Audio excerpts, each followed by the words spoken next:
열왕기상 17장 17절로 24절의 말씀 함께 읽겠습니다. 이일 후에 그 집 주인 되는 여인의 아들이 병들어 증세가 심히 위중하다가 숨이 끊어진지라. 여인이 엘리야에게 이르되 하나님의 사람이여, 당신이 나와 더불어 무슨 상관이 있기로 내 죄를 생각나게 하고 또 내 아들을 죽게 하려고 내게 오셨나이까. 엘리야가 그에게 그의 아들을 달라 하여 그를 그 여인의 품에서 받아 안고 자기가 거처하는 다락에 올라가서 자기 침상에 누이고 여호와께 부르짖어 이르되 내 하나님 여호와여, 주께서 또 내가 우고하는 집 과부에게 재앙을 내리사 그 아들이 죽게 하셨나이까 하고 그 아이 위에 몸을 3번 펴서 엎드리고 여호와께 부르짖어 이르되 내 하나님 여호와여, 원하건대 이 아이의 혼으로 그의 몸에 돌아오게 하옵소서 하니 여호와께서 엘리야의 소리를 들으심으로 그 아이의 혼이 몸으로 돌아오고 살아난지라. 엘리야가 그 아이를 안고 다락에서 방으로 내려가서 그의 어머니에게 주며 이르되 보라, 내 아들이 살아났느니라. 여인이 엘리야에게 이르되 내가 이제야 당신은 하나님의 사람이시오, 당신의 입에 있는 여호와의 말씀이 진실한 줄 아노라 하니라. 아멘. 네, 이번 주 고유의 명절인 추석이 있지요. 추석이 되면 오랜만에 온 가족이 모여서 맛있는 명절 음식도 나누어 먹고 또 담소를 나누면서 풍성하고 행복한 시간을 보내게 됩니다. 특히 올해는 10월 2일이 임시 공휴일이 되면서 주일을 포함하면 무려 6일이나 연휴가 됩니다. 굉장히 행복한 시간이겠지요. 그러나 명절이라고 해서 또 모두가 좋아하는 것은 아닌 것 같습니다. 명절이 되면 마음 한구석이 불편하고 부담스러운 사람들이 있다고 해요. 왜요? 말 때문에. 명절에 듣게 되는 여러 이야기들, 분명 마음을 다해서 위해주는 말인데 상처가 되는 말들이 있다고 해요. 먼저 며느리들이 명절에 듣기 싫은 말이 있대요. 아줌마닷컴에서 이것을 조사했다고 합니다. 잘 들어주세요. 4위, 음식 많이 만들어라, 시누이들 나눠주게. 이 이야기를 싫다고 해요. 그리고 3위, 용돈 좀 올려줘라. 2위, 둘째는 언제 낳니? 1위, 벌써 가게? 더 있다 가라. 이거 제일 듣기 싫어한다고 합니다. 또 자녀들이 명절에 듣기 싫어하는 말도 있대요. 여러 가지가 있는데 그중에 너 살쪘다, 그리고 너희 엄마 요즘 힘들어하는 것 같은데 직장은 구했니? 이거. 그리고 이 말 우리가 제일 많이 하는 것 같아요. 앞으로 계획은 뭐니? 이 이야기를 좀 하지 말아달라고들 합니다. 좋은 뜻으로 하는 말이지만 듣는 사람으로 하여금 상처가 되는 말이라고 해요. 반대로 명절에 듣고 싶은 말, 아우 예뻐졌네, 잘생겨졌네, 어서 친정 가야지, 어머니 기다리시겠다, 다 잘 될 거야, 항상 응원할게, 기도할게. 부디 올해는요, 듣기 싫은 말보다 듣고 싶은 말, 힘을 주는 말을 좀 많이 주고받는 한가위 되시기를 바랍니다. 오늘 본문은요, 지난주 이후의 이야기예요. 잠시 되돌아보면 엘리야가 사르밧에 사는 한 과부를 만났습니다. 그녀는 오랜 흉년으로 인해서 먹을 것이 다 떨어져서 마지막으로 만들 수 있는 떡, 그만큼의 가루와 기름밖에 없었어요.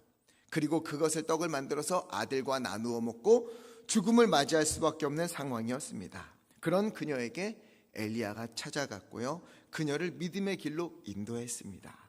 그 결과 놀라운 일이 일어나지요. 통의 가루가 떨어지지 않고 병의 기름이 마르지 않게 되었다. 그녀와 아들, 그리고 그녀의 집에 머무는 엘리야가 흉년이 지날 때까지 떡을 만들어 먹는 하나님의 은혜를 경험하게 되었습니다. 그런데 그렇다고 해서, 하나님의 은혜를 경험했다고 해서 그 이후에는 모든 걱정 끝, 이제부터는 행복 시작, 그런 인생이 됩니까? 그렇지 않지요. 17장 17절 오늘 말씀에 보니까 어느 날 통의 가루와 병의 기름이 떨어지지 않는 은혜를 경험한 지 얼마 지나지 않은 어느 날 과부의 아들이 병이 들었습니다. 처음에는 금방 낫겠지 대수롭지 않게 여겼어요. 하지만 점점 위중해지고 결국 아들이 죽음에 이르게 됩니다. 감당할 수 없는 인생 최대의 시련이 그녀에게 다가온 거예요. 은혜를 경험하고 난 이후에 우리도요, 야, 이건 하나님이 하셨다, 이건 정말 하나님의 은혜다, 이렇게 은혜를 경험한다고 해서 그 이후에 염려되는 일이 전혀 없습니까? 아니에요. 지난주 수요일에도 우리가 말씀을 들었던 것처럼 우리를 낙심케 하는 일들이 누구에게나 다가오게 되어 있습니다. 누구 하나 예외 없이 그런 일들을 겪게 돼요. 그러니 어려움이 다가온다고 해서 분명 내가 하나님의 은혜를 경험했는데 이 일은 뭐지? 그런 일들이 다가온다고 해서 이상하게 생각하지 마십시오. 우리 이사야 43장 2절 함께 읽어보겠습니다. 시작. 내가 물 가운데로 지날 때에 내가 너와 함께 할 것이라. 침몰하지 못할 것이며 내가 불 가운데로 지날 때에 타지도 아니할 것이요 불꽃이 너를 사르지도 못하리니. 아멘. 믿음으로 살아가는 우리의 인생길에 물에 빠져 죽을 것만 같고 불에 타서 사라질 것만 같은 그런 고난들이 다가온다는 거죠. 하나님은 우리 인생에 고난이 없게 하겠다 그런 약속하지 않으셨어요. 무엇 약속하셨습니까? 너희가 때때로 물 가운데로 지나가는 일들을 겪게 될 텐데 염려하지 마. 그때 그 물이 너를 침몰하지 못하도록 내가 지켜줄게. 또한 너희가 불 가운데로 지나는 일들이 있을 텐데 이제 다 타 죽을 것만 같은 일들이 있을 텐데 두려워하지 마. 그 불이 너를 사르지 못하도록 내가 지킬 거야. 이것이 하나님의 약속인 것입니다. 여러분, 우리는요, 이해할 수 있는 고난을 겪을 때도 있습니다. 과거의 실수 때문에, 잘못된 선택 때문에 그 일로 인해서 어려움이 다가올 수도 있어요. 그와는 다르게 이해할 수 없는, 어찌하여 이런 일이 나에게 일어났는지 전혀 알 수 없는 고난이 다가올 때도 있어요. 어떤 어려움이 있든 괜찮아요. 여러분, 바로 그때 우리가 하나님을 바라본다면, 그때 우리가 하나님을 붙잡는다면 하나님은 주님의 크신 손을 펴서 우리를 보호하시겠다, 우리를 붙잡아 주시겠다, 우리를 인도하시겠다 분명히 약속하셨습니다. 그와 동시에 오늘 본문은요, 또 하나의 중요한 메시지를 담고 있습니다. 먼저는 우리에게 은혜 이후에 고난이 다가올 수 있다. 그것이 더 큰 고난일 수 있다. 그때 하나님을 붙잡아야 된다. 이 메시지고요. 두 번째, 제가 존경하는 한 교수님이요, 이 장면을 조금 다른 시각으로 해석하셨는데 그게 너무 큰 공감이 되었어요. 그 해석은 이렇습니다. 그 아들, 안타깝게도 시름시름 앓다가 죽음에 이르게 된 이 아들은 다음 세대를 대변한다고 생각해 볼 수 있지 않을까. 여인은 가루와 기름이 마르지 않는 은혜를 경험한 기성세대, 믿음을 경험한 세대이지만 안타깝게도 다음 세대인 아들에게는 그 믿음이 전해지지 못하여서 죽음에 이르는, 죽음을 향해 달려가는, 영적인 죽음을 맛보는 이러한 모습이 우리 다음 세대의 모습처럼 보인다. 이렇게 해석을 한 거예요. 이러한 해석의 눈으로, 즉 은혜를 경험한 이후에 더 큰 고난이 다가오는, 그것을 이겨내는 한 여인의 이야기인 것과 동시에 과부를 우리 어른, 기성세대, 그리고 또 이 아들을 다음 세대로 생각하고 보니까는요, 이 본문이 제 심장을 막 찌르고 들어오는 거예요. 특히 명절을 앞둔 오늘 더 크게 다가오는 겁니다. 보세요. 과부는요, 마지막 가루 몇 방울 남지 않은 기름으로 한 조각 떡을 만들어 먹고 아들과 죽음을 기다려야만 했어요. 그러나 인생의 절망이라는 벼랑 끝에서 하나님을 만났죠. 엘리야를 통해서 가루와 기름이 마르지 않는 은혜를 경험했어요. 이처럼 그래도 우리 어른 세대, 우리 부모, 신앙적인 세대는요, 그래도 하나님의 은혜를 경험했어요. 어려운 형편에 하나님께 매달리고 그 가운데 베풀어 주시는 하나님의 회복도 맛본 세대입니다. 그러다 보니까 그 은혜에 감사하면서 때로는 나의 시간을 포기하고 나의 이익을 내려놓고 교회에 충성하고 하나님께 헌신하고 봉사하고 기도하는 것을 멈추지 않았습니다. 교회에 와서 기도하고 또 때로는 기도원에 올라가서 금식하면서 기도하곤 했어요. 물론 항상 은혜로 충만하지는 않습니다. 때때로 마음을 흔들어 놓는 커다란 일들로 낙심이 될 때도 있었어요. 그러나 그러한 낙심에 굴복하지 않고 낙심에 완전히 무너지지 않고 다시금 더 마음을 굳게 먹고 다시 교회로, 다시 봉사의 자리로, 다시 기도의 자리로, 다시 헌신의 자리로 갔습니다. 그런데 우리 자녀, 다음 세대들은 어떻습니까? 우리는 다음 세대라고 이야기를 하죠. 그러나 요즘은 뭐라고 부르는지 아십니까? 다음 세대가 아니라 다른 세대라고 부릅니다. 믿음이 이어지는 다음 세대가 아니라 믿음과 전혀 상관없이 살아가는 그런 다른 세대가 되었다는 거예요. 부모의 신앙의 경험이 자녀에게 전해지지 않습니다. 부모의 기도하는 그 간절함이 자녀의 간절함으로 전달되지 않는 거예요. 하나님을 붙잡는 부모의 신앙이 자녀의 신앙으로 자리를 잡지 못하고 있는 것입니다. 부모 세대는 하나님에 대하여 살고 세상에 대하여 죽는 것이 우리가 진정으로 사는 생명의 길임을 알고 그 길, 좁은 길로 걸었어요. 그러나 우리 자녀 세대, 우리 다음 세대, 다른 세대는요, 세상에 대하여는 철저히 살아있으면서도 하나님에 대하여는 죽어가는 세대, 하나님에 대한 기대감도 없고 경험도 간절함도 매달림도 없이 그저 자신의 노력과 우연히 다가오는 좋은 타이밍에 자신의 운명을 맡기는 그런 세대인 것입니다. 즉 아들의 죽음을 보고 고통 가운데 부르짖는 과부의 모습이 자녀의 세대가 영적으로 죽어가는 것을 보면서 애통하는 우리의 모습과 같은 것이지요. 날이 갈수록 자녀를 믿음으로 이끌어주는 것은 점점 더 힘이 들어집니다. 어린아이일 때는 강제로라도 교회에 데려와서 주일학교에 앉혀놓을 수 있었어요. 그래도 주일학교 가서 앉으면 선생님들이 그래도 애써주셔서 찬양하고 말씀 듣고 기도해요. 그런데 중학교에 가고 고등학교에 가면 교회에 데려오는 것이 어려워집니다. 그러다 대학에 가고 직장을 다니고 결혼을 하면은요, 부모가 아무리 이야기를 하고 아무리 애원을 해도 잘 듣지 않아요. 믿음의 길에서 벗어납니다.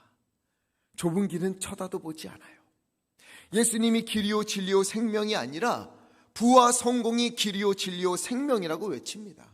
생명의 길에서 멀어졌어요. 영적 침체, 영적 죽음의 길로 매일매일 다름질하고 있는 것입니다. 여러분, 이러한 자녀의 세대, 다른 세대라고 불리우는 다음 세대를 향한 애통함이 우리에게 있습니까? 아들의 죽음 앞에서 울부짖는 과부의 모습이 자녀가 믿음에서 떨어져 나가는, 다음 세대가 복음을 잃어버리는 그 모습을 보며 애통하는, 울부짖는 그런 모습으로 우리에게 있습니까? 아니면 언젠가는 돌아오겠지, 언젠가는 믿겠지, 그런 막연한 생각에 일단 우리 자녀가 잘 되는 게 중요하지, 일단 우리 자녀에게 어려움이 없는 것이 중요하지, 이런 마음이 죽어가는 영적 세대의 영향력이 오늘 우리 가운데도 침투하여서 버젓이 자리 잡고 있는 것은 아닙니까? 여러분, 우리는요, 다음 세대를 보면서 영적으로 죽음을 향해 달려가는 자녀들을 보면서 울어야 합니다. 애통해야 합니다. 하나님께 매달려야 합니다. 이 땅이 전부인 것처럼, 움켜쥐는 것이 행복인 것처럼 하나님을 잊어버리고 하나님을 잃어버리고 바알을 섬기고 몰락을 섬기는 그런 이 세대를 향한 애끓는 마음이 우리 가운데 있어야 합니다. 그럼 어떻게 해야 하는가? 그들의 영혼이 죽음을 향하여 달려가고 있는데 어떻게 막아야 하는가? 아무리 말해도 안 되는데, 아무리 애써도 안 되는데, 아무리 기도해도 돌아오지 않는데 어떻게 해야 하는가? 쉽지 않아요. 그래서 오늘을 살아가는 우리 그리스도인들은 오늘 본문처럼 두 가지 어려움에 봉착해 있는 것 같습니다.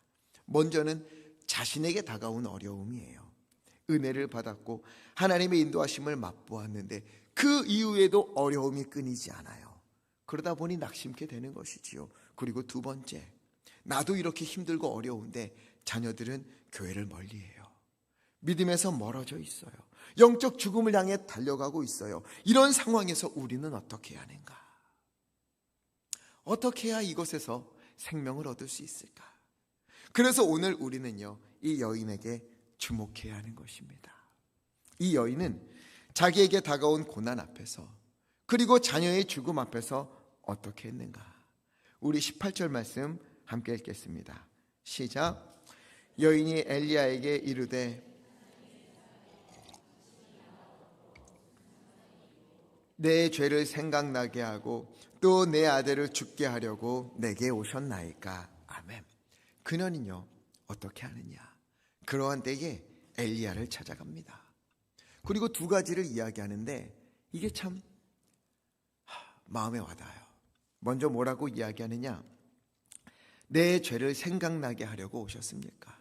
여러분, 우리가요, 큰 일을 겪으면, 자신의 일이든 혹은 자녀의 일이든 어려움이 생기면, 우리가 감당할 수 없는 고난이 다가오면 대부분의 부모, 특히 엄마는요, 그 마주하게 된 고난 앞에서 무슨 생각을 하는가? 내가 무슨 죄를 졌길래? 내가 하나님 앞에서 얼마나 큰 죄를 졌길래? 그때 그 잘못 때문인가? 그때 그 실수 때문인가? 내가 하나님 앞에서 순종하지 못했던 그 불순종 때문인가? 이런 생각을 하게 되는 것이지요. 내가 잘못 살아서 그런가? 하나님 앞에서 죄를 토로하며 용서를 구합니다. 먼저는 이렇게 하나님 앞에 나아가요. 그리고 다음에는 어떻게 되느냐? 이것이 깊어지면 그 다음에는 분노로 이어집니다. 그 다음에 뭐라고 하지요? 내 아들을 죽게 하려고 내게 오셨습니까? 하나님, 왜 이런 고통을 내게 주십니까? 왜 이 아픔을 내게 주십니까? 그리고 또 우리 자녀를 왜 이렇게 내버려 두십니까? 우리 자녀에게 왜 이런 일이 일어납니까? 우리 자녀에게 영적 죽음의 이 상황을 하나님 도대체 무엇입니까? 왜 믿음을 주시지 않습니까? 왜 구원을 베풀어 주시지 않습니까? 분노가 치밀어 오르게 되는 거예요. 지난주에도 보았지만 이 여인은 반석 같은 믿음의 소유자는 아니에요. 주님 자신을 헌신하면서 기쁨으로 주님 앞에 드렸던 모범적인 신앙을 가진 사람이 아니에요.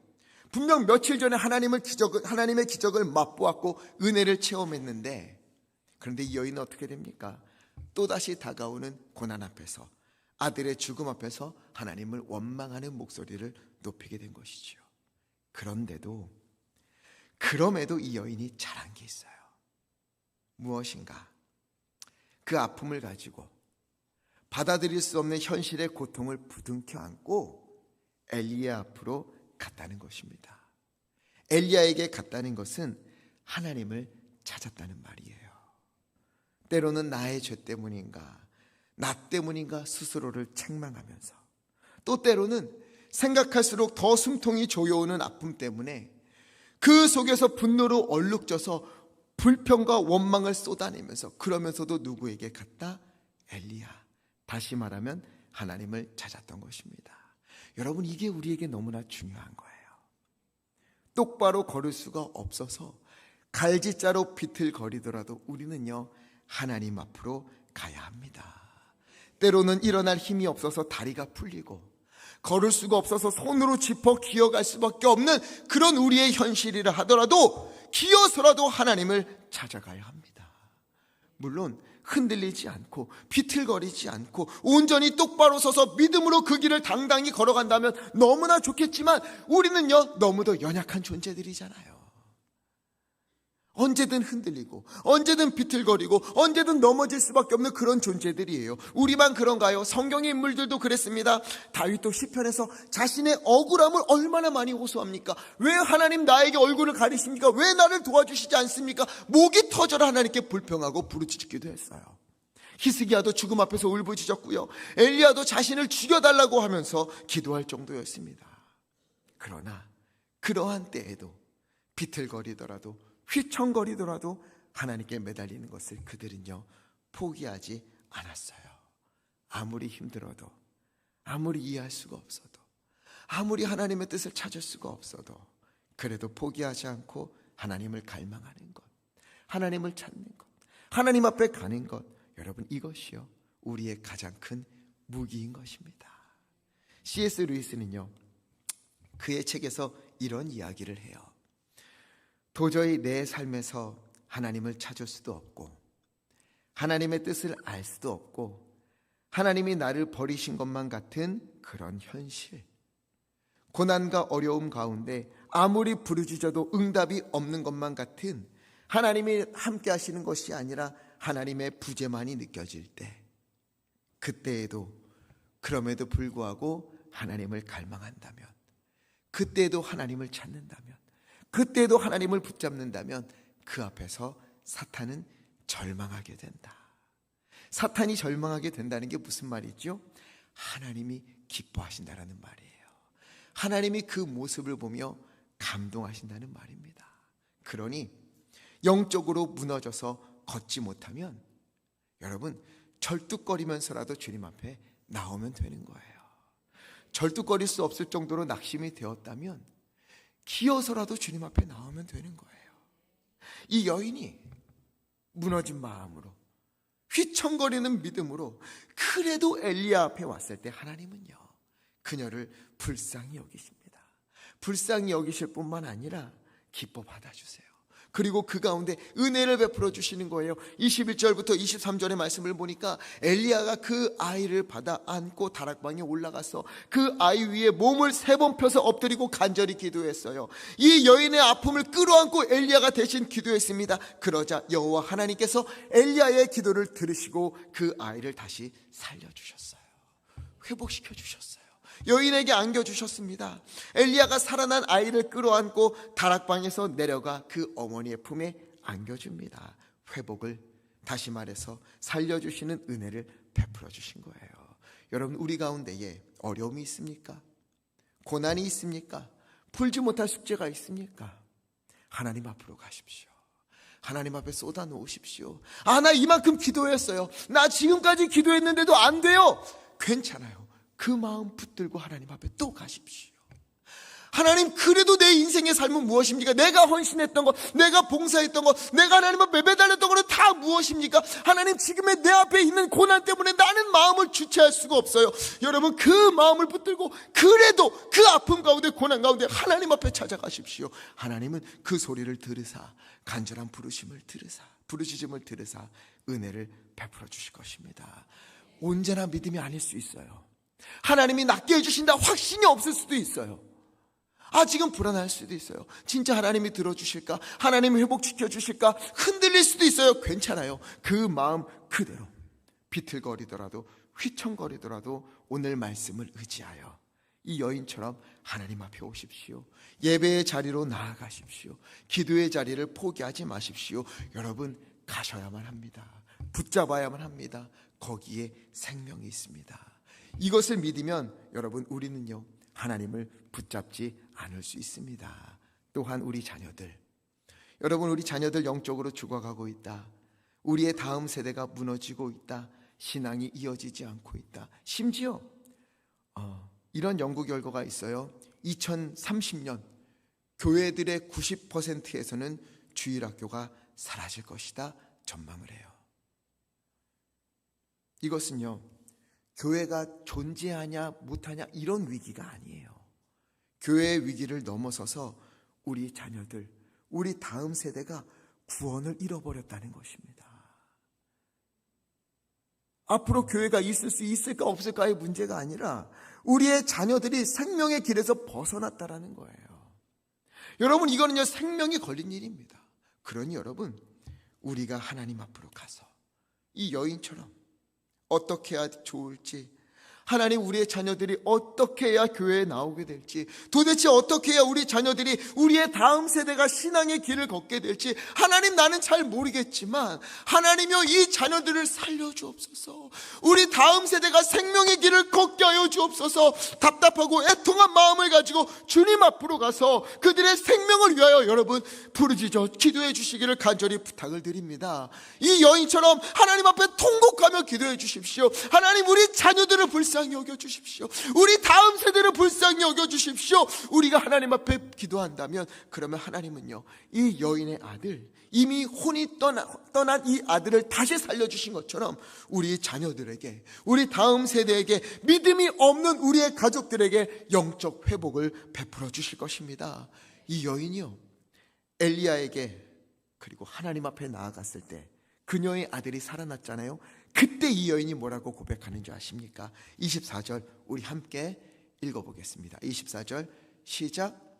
여인이 엘리야에게 이르되 내가 이제야 당신은 하나님의 사람이시오 당신의 입에 있는 여호와의 말씀이 진실한 줄 아노라 하니라. 아멘. 이제야, 여러분 중요한 말이 나와요. 이제야 당신이 진정으로 하나님의 사람이요, 이제야 여호와의 말씀이 진실한 줄 알게 되었다. 이제야. 물론 이전에 가루와 기름이 마르지 않는 기적을 맛보았어요. 감사했을 거예요. 그런데 오늘 죽은 아들이 살아나는 것을 보면서 이 여인이 이렇게 고백한 거야. 이제야, 이제서야, 이제야 진정으로 하나님이 살아계시다는 것을 알게 되었다. 이게 무슨 뜻인가? 여러분, 우리가요, 우리의 고난이 회복될 때, 눈앞의 어려움을 우리가 넘어서게 될 때 하나님의 은혜를 체험하기도 합니다. 그러나 더 큰 은혜가 무엇인가? 우리가 하나님의 살아계심을 진정으로 누리게 될 때가 언제인가? 우리의 자녀들이 하나님을 구주로 고백하며 돌아올 때, 죽은 것만 같았던 다음 세대가 하나님을 인정하고 믿음으로 살아갈 때, 우리가 기도하는 이들이, 아직 믿지 않는 가족이, 혹은 전도하는 이들이 하나님의 은혜를 맛보며 주님의 은혜 안으로 들어오게 될 때, 그래서 생명의 길로 걸어가게 될 때, 여러분 이 모습, 이런 회복을 보면서 우리는 이렇게 고백하게 될 거예요. 이제야 하나님이 살아계심을 알게 되었다. 왜요?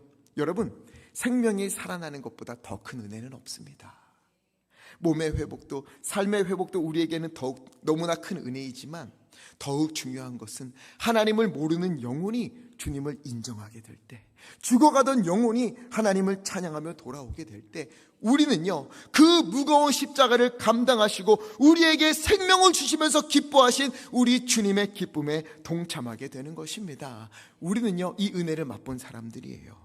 아들의 죽음으로 여인이 인생의 죽음을 맛보았고, 아들이 다시 살아남으로 이 여인이 생명을 경험하게 된 것처럼, 한 아들의 죽음, 예수 그리스도의 죽음으로 인하여서 우리 모두 죄에 대해서 죽은 바 되었고, 한 아들의 부활, 예수 그리스도께서 다시 사심으로 우리 모두 예수 그리스도의 부활에 동참하게 된 사람들인 것입니다. 이처럼 우리는요 예수 그리스도 안에서 이미 생명을 맛본 사람들이에요.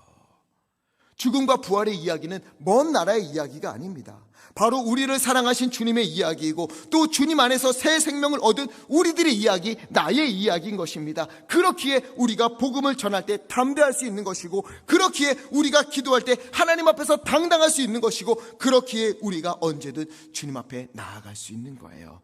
왜요? 한 아들, 독생자 예수님의 죽음과 부활로 우리 역시 생명을 얻은 사람이기 때문에, 그래서 우리는요 우리의 자녀들을, 다음 세대들을 부둥켜 안고 주님 앞으로 나아갈 수 있습니다.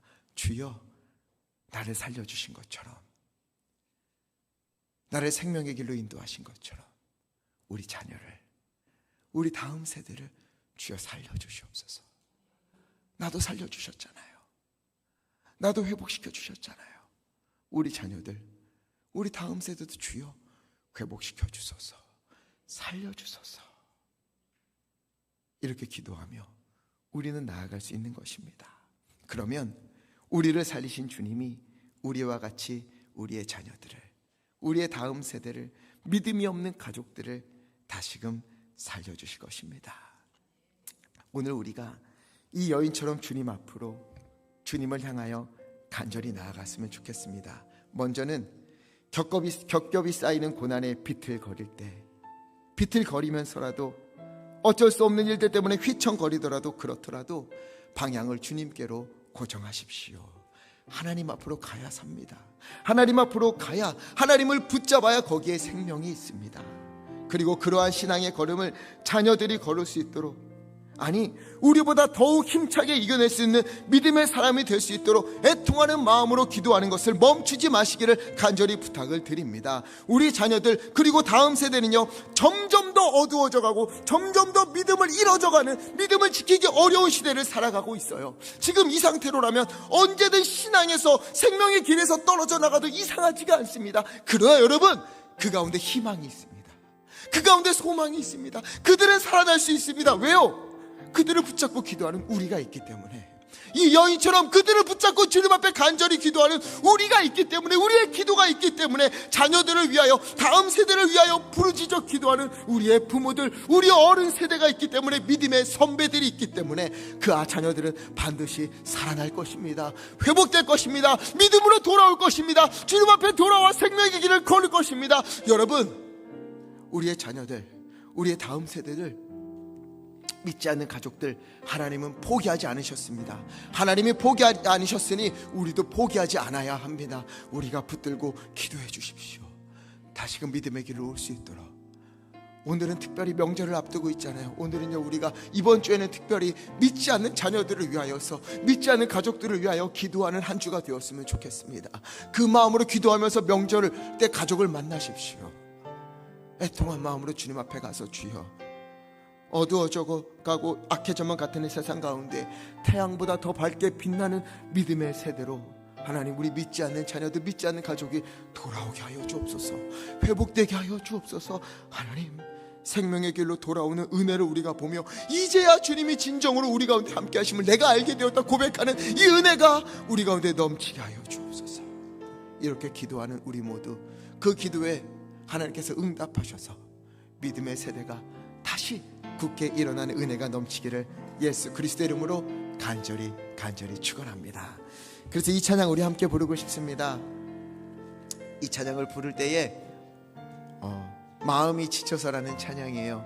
이 찬양을 부를 때에 두 가지를 생각하면서 불렀으면 좋겠어요. 먼저는 내가 너무 힘들고 지칠 때에 나를 위하여 기도하는 누군가가 있다라는 것을 기억하시고, 두 번째는 내가 기도하는 누군가를 위하여서 그 사람을 떠올리면서 내가 당신을 위하여 기도하고 있으니 하나님께서 살려주실 것이다 하는 우리 고백을 가지고 이 찬양 함께 부르겠습니다. 마음이 지쳐서 기도할 수 없고 눈물이 빗물처럼 흘러내릴 때 주님은 우리 연약함을 아시고 사랑으로 인도하시네.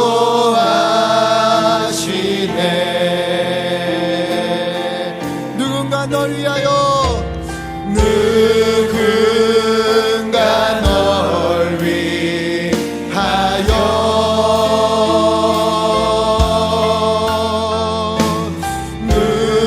누군가 기도하네.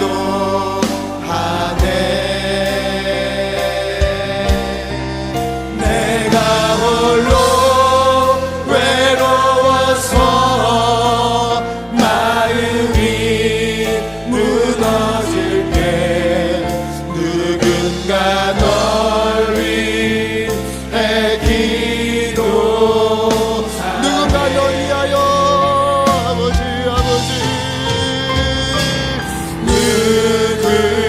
누군가 널 위하여,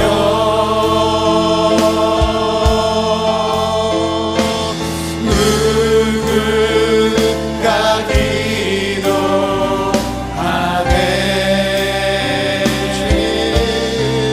내가 홀로 외로워서 마음이 무너질 때 누군가 널 위해 기도하네.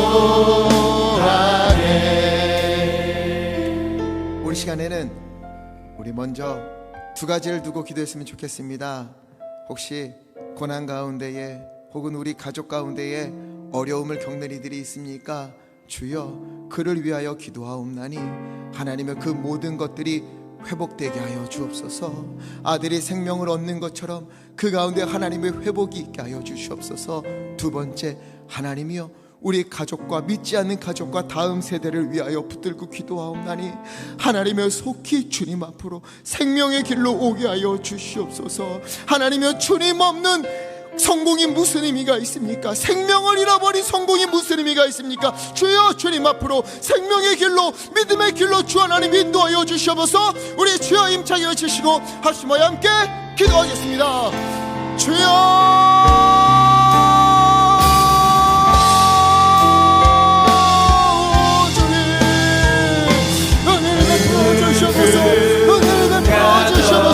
하나님 우리 성도님들 하나님이여 어려운 가운데 있는 일 있습니까? 하나님은 얼마 보고 더 큰 고난 가운데 허덕이는 일 있습니까? 아버지 하나님 비틀거리면서라도 위청거리면서라도 주님 앞에 가기를 간절히 다짐하였으니 아버지 하나님 주님 붙잡아주시고 회복시켜 주시면서 주님 앞으로 갈 때에 우리가 하나님을 붙잡을 때에 주님께서 그 가운데 주님의 회복과 주님의 생명을 인습을 싸움나니 아버지 목숨주시고 아버지 역사하여 주시면서 또 하나님 우리의 자녀를 위하여서 믿지 않는 가족들을 위하여서 이 시간 하나님의 주님 앞에 간절히 기도하오니 하나님의 생명을 잃어버리고 아버지 하나님의 주님을 잃어버린 이 세대 가운데에 하나님께서 함께하여 주시옵시고 아버지 믿음을 불어넣어 주시옵소서. 예수를 알게 하여 주시옵소서. 예수를 알게 하여 주시옵소서. 오 주여 주여 하나님 인도하여 주시옵소서. 하나님이여 주 하나님 아버지 돌보아 주시옵시고 하나님 인도하여 주시옵소서. 하나님이여 주님의 길로 생명의 길로 아버지 인도하여 주소서.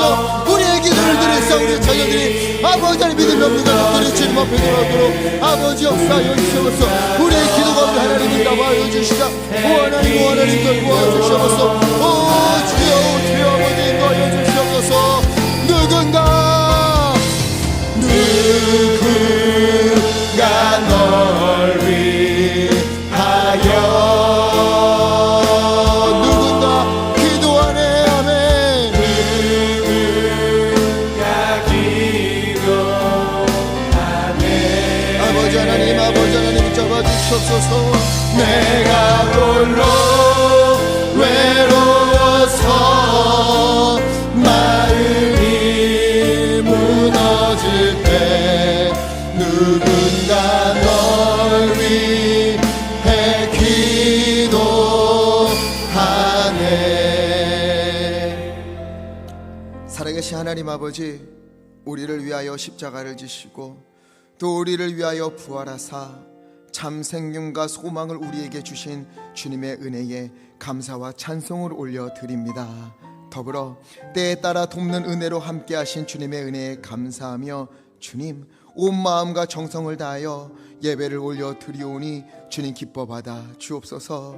이 시간 우리 성도님들 빈손으로 나오지 아니하고 마음을 모아 정성을 모아 귀한 예물을 하나님께 올려드립니다.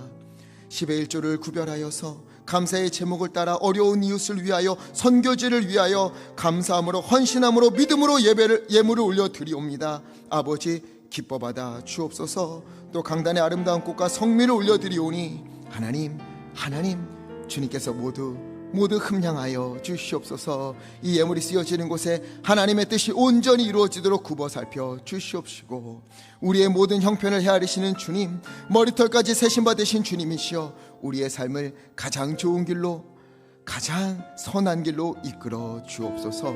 소원하며 부르짖는 우리의 모든 기도를 들으시사 주님 응답하여 주옵소서. 그리하여 병상에 있는 우리 성도님들을 치유하여 주시옵시고 마음이 무너진 이들을 회복하여 주시며 모든 삶의 순간에 주님의 은혜를 경험하며 형통케 되는 은혜가 넘치도록 주여 복에 복을 더하여 주시옵소서. 비틀거리면서라도 휘청거리면서라도 주님을 찾을 때 주여 만나 주시옵시고 주여 우리 자녀들 다음 세대를 불쌍히 여겨 주시사 생명의 길로 주님을 향한 길로 인도하여 주시옵소서. 우리 주 예수 그리스도 이름으로 간절히 기도하옵나이다. 아멘.